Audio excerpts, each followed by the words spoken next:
Multitasking is a myth. Yes, I know. I'm doing your head in. How can Ruke say that? Multitasking is a myth. Nobody actually multitasks.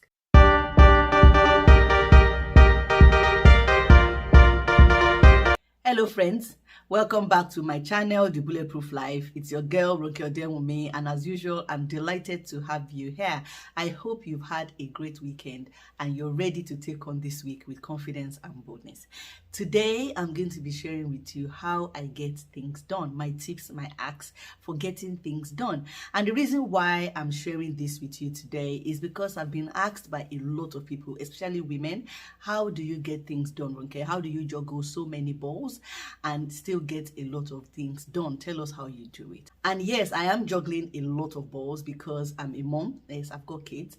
I also work a full-time job Monday to Friday. In addition to that, I have the Bulletproof Life community, this YouTube channel, my social media where I share a lot of information and advice and support to people on personal finance. You know, I have all of that. I'm a published author of a proper book, an actual novel called The Lost Khaki Girls, and it's there on Amazon and a lot of other platforms where you can buy them. In addition to all of that, a few months ago, my husband and I launched our tech SaaS platform, which is a group greeting card platform where you can send greeting cards to people anywhere in the world, and you can download your cards, and it's lovely, and you can go on there and play with the backgrounds and just create something really unique and creative and all of that. And it's been a lot of hard work. So I've been juggling all of these balls and keeping on top of all of these balls, and so I've been asked, Ronke, how do you do it? And today, that's what I'm going to be telling you, exactly how I do it. What are my top 10 tips and hacks for living a busy but fulfilled life? What are my tips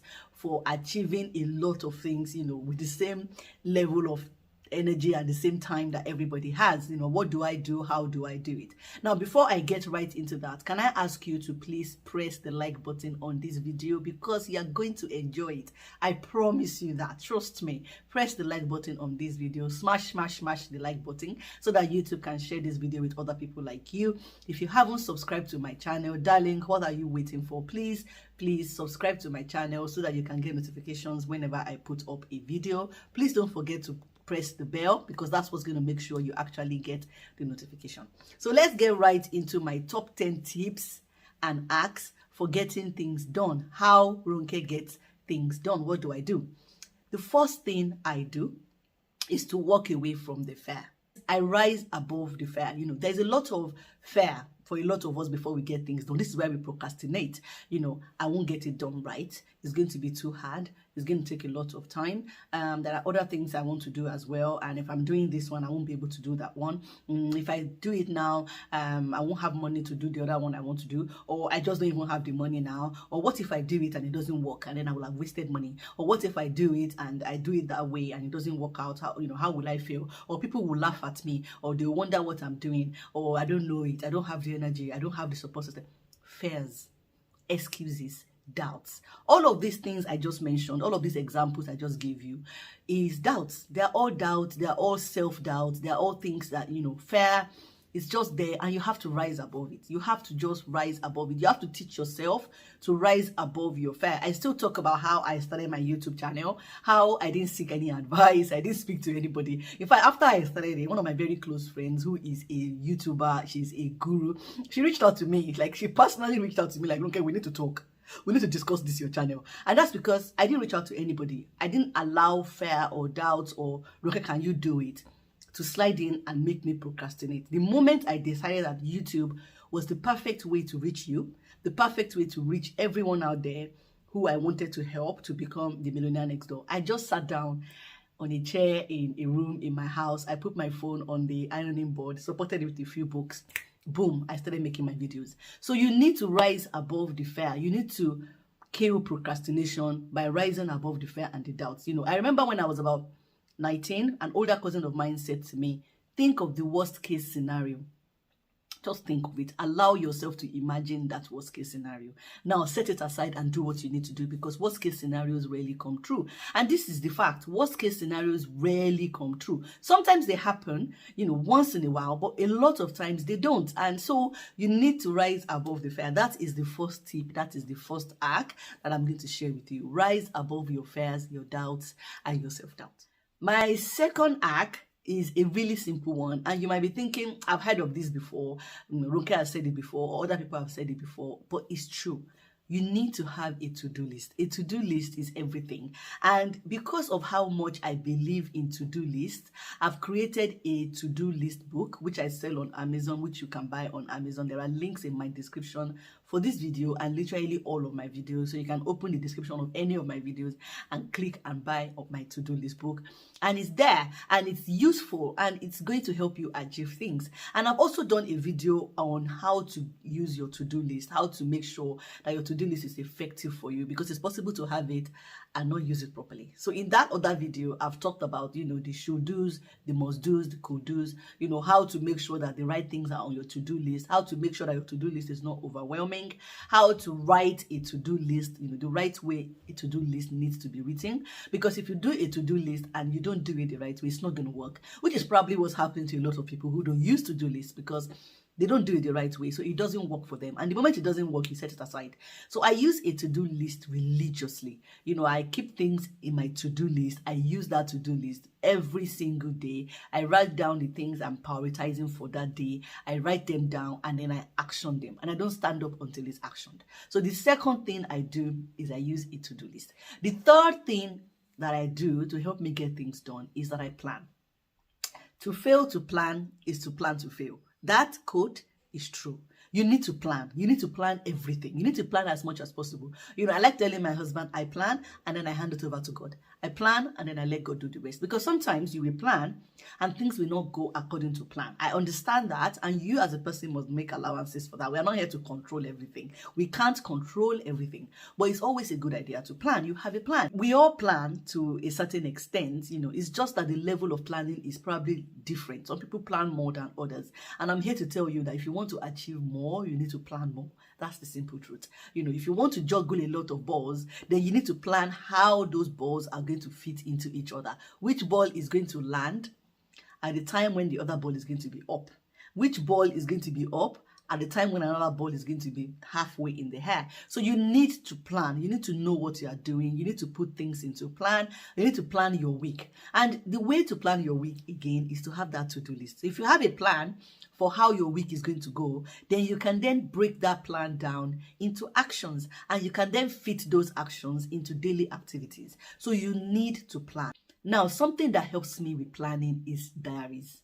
Using my diary. If it's not in my diary, it's not happening. If you invite me to an event, the moment you invite me, it's going in my diary, and that's how it's going to get done. So regularly, on a casual Saturday, I will look at my diary for the week and I'll see what are the things I've put into my diary that are going to happen this coming week. If my child has an activity in school that requires her to wear a costume, it's going in my diary. If my child has a party on Saturday that she needs to attend, it's going in my diary. And it's going in my diary in a funny way. I'm not only going to put the activity in the diary, I'm going to put in the address of the party, the time of the party, everything is going to be on that line in my diary, so that when I open my diary on Saturday and I can get in the car, the postcode is there, I'm driving her to the party, I know what time, my alarm goes off. And sometimes I set my alarm to go off an hour before the party to say, one of my daughters has a party at 2 p.m. At 1 p.m. it goes off. So I know that, from 1 p.m. I need to start making arrangements. Has she eaten lunch?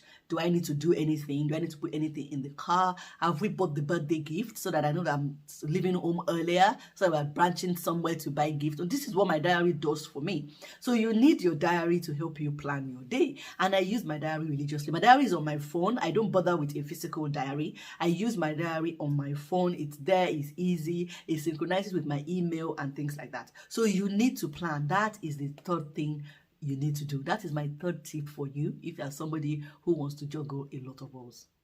Outsource and delegate. I cannot overemphasize this. You need to learn how to outsource and how to delegate. Some of us, especially women, we like to do everything ourselves. Oh, I need to do it, because if I don't do it, they won't do it well. But if you don't let them do it, whoever them is, they're not going to learn how to do it well. And this also applies to children. I have houseplants in my house. I delegate the watering of my houseplants to my 7-year-old. When I want to do laundry, for example, I delegate to my children the act of loading the washing machine. While they are loading the washing machine, I can quickly do one or two other things. They load it, they come back and tell me we've loaded it. And then I can go in, add soap, put it on the right temperature and switch it on. So I can delegate even to children. So you must learn how to delegate even to children. Now, you also need to learn how to outsource. That means if you live in a locality where you can get a cleaner, or you can afford to get a cleaner, it's okay to get a cleaner. Don't allow anyone to guilt you into the idea that you should never use a cleaner. Cleaners are people. They also need jobs. And if you get a cleaner, you're helping somebody's economy. So it's okay to use a cleaner if you can afford it. Because what that does is that it frees up your cleaning time. The 2 or 3 hours that a cleaner is going to spend cleaning your home, you can spend it doing other activities. I mean, you can say that I'm somebody who does that. So you need to learn how to outsource and delegate. It's very important that you get other people involved in what you are doing. That includes your spouse, that includes your children. Delegate, outsource, delegate, outsource. Ask for help. If you have grandparents who are local to you, find things that they can help you with that will make your life easier. I'm not saying go and become a parasite and have them raising your children, but invite them to support you in ways that will reduce what you as a person have to do. So it's fine for you to delegate. Now, ordering your groceries online, instead of you driving into a Tesco or a Sainsbury, ordering your groceries online is a form of delegation. Automating your bills is a form of delegation. You are asking the system, the computers, to do it for you. So it's okay to also delegate to computers, delegate to AI, automated intelligence. Let somebody else somewhere do it for you. So instead of you having to go into Tesco to purchase your groceries, order them online, because then somebody else will pick them, pack them, deliver them to your house, and they've saved you an hour that you will have spent going into the shop, doing your groceries and bringing them home. So outsourcing and delegating is an important tip for anybody who's living a very busy life. Number 5, abandon perfectionism. Yes, abandon perfectionism. You cannot juggle a lot of balls and expect perfectionism. This is something that I wish I learned 10 years ago. I learned this one, around the time I had children. There's something about having children that just sort of pulls you into doing better. And I had to let go of perfectionism and learn to just get things started, do them to the best of my ability and move on. Because what's happened to me in the past with perfectionism is because I want to do it perfectly, I don't do it at all. I don't do it at all. I just drop it completely and I don't do it at all. I'm somebody who loves to make clothes, who loves to sew, and I learned how to sew in Nigeria. And then when I came to the UK, I took a diploma and learned how to sew even better. But what I then do is that when I make clothes, I stare at the stitches. I sit down and stare at the stitches and look at where I could have curved it better and look at where I could have done this better, and then I give up. And then I tell myself, there's no point. No, it's never going to be perfect. Now, if I make clothes for other people, they look good. But if I make clothes for myself, I won't wear them. A lot of times, I won't wear them. I'll just be like, I can see there was a stitch inside, on the inside near the hip. I'm the only one that knows that thing is there, but I know it's there. So that means that dress cannot be worn outside. Even though it's a dress, at the end of the day, if one of my friends is going to say, give me this dress, I like it, I'm going to take it away and wait. But personally, I won't wait. And that really affected my willingness to sew for others, affected my willingness to even sew at all. So gradually, I stopped sewing, simply because I was trying to do it perfectly. And, looking back, that was a mistake. It was a complete mistake. I should have just kept going and ignored perfectionism and just kept going and kept going and kept going. And of course, at some point, I would have actually achieved the very perfectionism I was chasing. But I didn't do that at the time. I simply abandoned it. And I've noticed that this happens to a lot of people. A lot of people don't start things at all because they need to get it right. All the pieces need to be in place before they make a move. They need to get everything in place. If it's not in place, they can just stay in their underwear at home and just chill. There's no point. There's no point starting at all if it's not going to be right. And I'm here to tell you that you need to abandon perfectionism. You need to just completely abandon it, because just start. Start where you are. Start right now. If I was thinking of perfectionism, you guys would never get the benefit of this YouTube channel, because I would have gone ahead to read how to set up a YouTube channel. I would have read a lot of things that would have intimidated me and overwhelmed me, and I will pack it and say, okay, I will start this YouTube channel when I have time. I will start it when I have time to really learn how to do YouTube. So I'm going to just pack it for now, and I will have packed it maybe for 5 years, and then it will be too late, because at that time I will have been like, okay, I'm doing other things, the timing is no longer right. So I started my YouTube channel at a time when I wasn't perfect. I wasn't even close. I wasn't close to perfect. And I'm still not close to perfect. But I've improved a lot since when I started my YouTube channel. And if you want to find out how much I've improved, you need to watch my first video. You need to watch my first video. It's something called How to Get the Financial Help You Need. You need to totally watch that video. That video is hilarious. But let me give you the interesting data about that video. It's had over 1,000 views. People keep going back to watch it, which is interesting, isn't it? So that's what I'm telling you now. You need to abandon perfectionism. You need to start with what you have, where you are right now. Number 6, multitasking is a myth. Yes, I know. I'm doing your head in. How can Ruke say that? Multitasking is a myth. Nobody actually multitask. You do one thing after the other. Okay, so you need to forget the idea of multitasking and dedicate yourself to doing things one after the other, which also buys into the idea of a to-do list. On a to-do list, you number your actions, pay my electric bill. 2, call my mom. Yeah, call your mom. 3, eat lunch. 4, finish the spreadsheet I started. 5, load the washing machine. These are actions that you need to do one after the other, not concurrently. You don't need to do them at the same time, which means you don't need to load the washing machine while doing the spreadsheet. Now, you can start calling your mom and then start loading the machine. It's possible, but what you're going to be is distracted on the call with your mom, and then your mom is going to think, are you talking to me? Are you not talking to me? I can't hear you well. You're not responding. Are you okay? Are you eating? Before you know it, mom is on a train or on a bus to your house because she's not sure what's going on with your life, or she's calling you repeatedly and sending you WhatsApp messages because she's not sure what's going on with your life. So it's good to do actions one after the other. The way to actually get things done is to do them one after the other. If you're doing actions concurrently, I just give the example of calling your mom and loading the washing machine. Your phone can actually end up in the washing machine at some point. 2, if you're trying mom's phone and it's not going through, you're going to abandon it and keep loading the washing machine. And then something else is going to come halfway. And what you're going to do is end up with a lot of half-completed actions. Actions that you have started, but you haven't actually finished any. And then your to-do list will have 6 incomplete actions. And that can be demoralizing, it can be disappointing. You're not going to feel good about yourself and things like that. So I've learned to do actions one after the other. If I need to load the machine, I go and load it. Then when I finish loading the machine, I come back, I sit down, I finish that spreadsheet I started. Now that spreadsheet is finished, I'm going to call my mom. I stay on the phone and keep trying her number and send her a WhatsApp call until I get through to her. Then I get through to her, I have that conversation, I tick it off, I move on to the next one. This is how to achieve a lot with the same amount of energy and time that everybody has. You need to forget multitasking and start doing your task one after the other, because multitasking is a myth. It's a complete myth. Nobody is actually multitasking. You need to put processes in place to enable autopilot actions. It means that if you don't have to think about something, it's easier to do. You don't think about breathing. You just breathe. It's easier to do. If you need to go to the bathroom, you just do it. You don't plan it because it's an autopilot action. You need to create processes to do things on autopilot.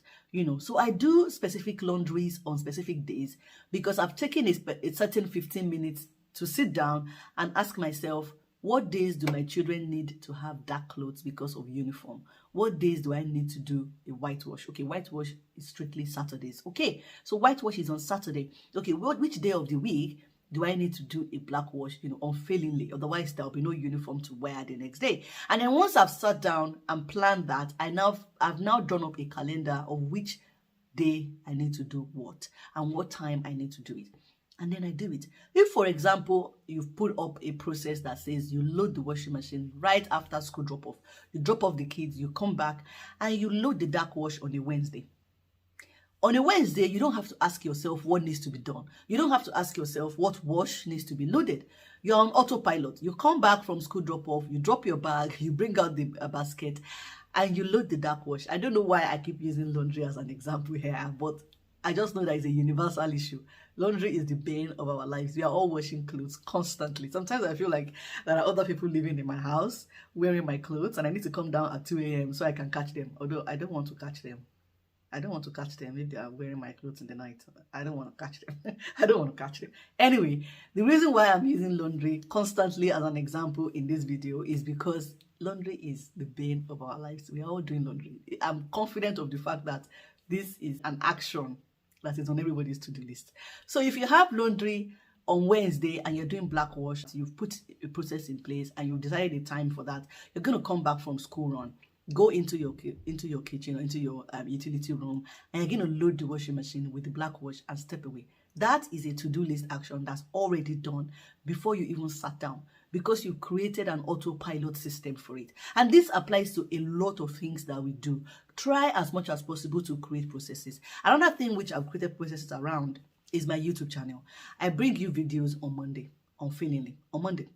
So what I do is make sure that I have a day when I make videos on Thursdays. So I make my videos on Thursdays and allow myself to edit on Saturdays or Sundays. And so by putting those processes in place and blocking out a certain time in my diary on Thursday, I'm on autopilot. On Thursday is video production day. That's the day when I make videos. It could be at night, it could be first thing in the morning, but I've made my video. And then I have Friday or Saturday or Sunday to edit my video. And I've put in a process in place. I've put in softwares. I've put in things that allow me to do all of these things on autopilot. So when I need to produce a video, I can do it without sitting down to plan, I need to do a video, where am I doing it? I've even set up certain areas of my house in a way that allows me to just sit down and do a video.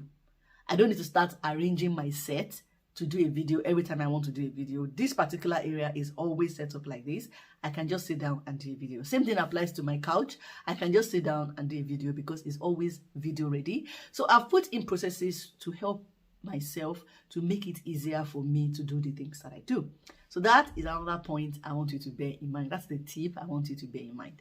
The next tip is something called time thieves. My people, time leaks and time thieves. These are the things that steal your time. That's why they are called thieves. They just come and steal your time. And I suspect you already know where I'm going with this one. It's social media. Instead of getting something done, you want to scroll through Instagram very quickly, see what's going on. Before you know it, you are scrolling for 1 hour. You are scrolling for 1 hour. Same thing applies to Facebook. You are there, you're just trying to scroll very quickly. Before you know it, you end up on your favorite Facebook group, live group, and you are there enjoying it, enjoying, laughing, commenting. Time is flying. Then you move over to Twitter, and then you are checking Twitter. For some people, it's WhatsApp groups. It's WhatsApp groups. Your WhatsApp group notifications are live. They are always going ping, ping, ping, ping, ping, ping, ping, ping, ping, ping, ping, ping, ping, ping. You are enjoying yourself, but what you're doing is losing out time. You think you are connecting, you think you are networking, you think you are learning lessons, you think you are doing things, but those things are preventing you from achieving actual activities that you have put on your to-do list. You know, this might be a difficult one for you to let go of, but what I've done is that I've killed all notifications on my phone. I don't get notified of anything happening on any social media platform. I don't get notified. It means that I go to those platforms when I feel like. I go to those platforms to reward myself when I have worked. I go to those platforms to reward myself when I have done some of my to-do list. For the platforms where I use as work, the activities I do on those platforms are set up as part of my to-do list. So upload a video to YouTube, it's on my to-do list. Upload a post to Instagram, it's on my to-do list. Do engagement on Instagram. It's a 30-minute activity. I'm there, I'm doing the engagement, I do it, it's done, I get out. I'm not there constantly, morning, afternoon, evening. And that might be why my Instagram has not blown up. That might be why I have just, 2,000 followers. But that's okay. That's okay. I'm reaching people every day. Gradually, it's growing. But the most important thing is that my to-do list is getting done. So you need to be aware of what are your own personal time thieves. What are the things that leak away your time, that steal your time from you, and start plugging those holes. Start plugging those holes. If you want to discuss your time leaks with me a lot more and ways in which you can control them, reach out to me. I'm happy to discuss any of these issues here with you. I have one-on-one session with people, 30 minutes, 1 hour, to discuss, areas of their lives where they want me to support them or to pitch in or to help them do more. So feel free to reach out to me if any of these points or tips I've raised so far resonate with you and you want to do something about it. Number 9, you have a finite amount of energy. You need to be aware of this. You have a finite amount of energy. Your energy is not limitless. You're not Mr. Limitless. Oh, I never get tired. You're not a, how do they call that thing? Energy bunny. No, your energy is limited. And the older you grow, the less energy you actually have. I'm so jealous of the 21-year-olds right now. Like, I see some people doing some dances online. I'm like, hey, gosh. Oh, I want to have this kind of energy, but with the little energy I have, or with the limited amount of energy I have, I get a lot done, more than a lot of people. I remember when I was doing my accounting exams and I was writing exams as a fully employed pregnant woman. I'm making better grades than single people who were writing the exams only. They were not doing anything else, just writing those exams, and I was making better grades than them. And then at a point I had 2 babies, I was writing exams, and I still got awards that people who did not have kids or even were not working full-time did not get. And it was simply because I found ways to manage my time and my energy better than those people. So right now, you need to be aware of the fact that you have limited energy, and so you have to learn to manage your energy, to maximize your energy, to get the best out of it. So don't waste your energy on frivolous activities. Don't spend time on Facebook fighting people. They put up a post you don't like, and you are there, you are fighting, you are doing keyboard warrior, you are fighting, you are giving them, but you're wasting energy. You're seriously wasting energy. You will never catch me there on any of those platforms fighting with anyone, simply because it's not worth it. If you're having a conversation that's not progressing, if you're trying to make a point that's not getting across because somebody has decided to die on a particular hill, walk away from that conversation. Save your energy and simply walk away. You don't need it. It's toxic and it's stealing your energy. So you need to be aware of your energy levels and to respect it. And this brings me to the very last point. Manage your emotions. You need to manage your emotions. This is something that I do religiously. If you're in a bad mood, you can't get anything done. If you're sad, you can't get things done. If you're angry, you can't get things done. If you're angry, you get things done in a bad way. If you're angry because you've gone online to fight, and then your to-do list, you just go and lie down. Useless people. I gave it to that girl. I gave it to her.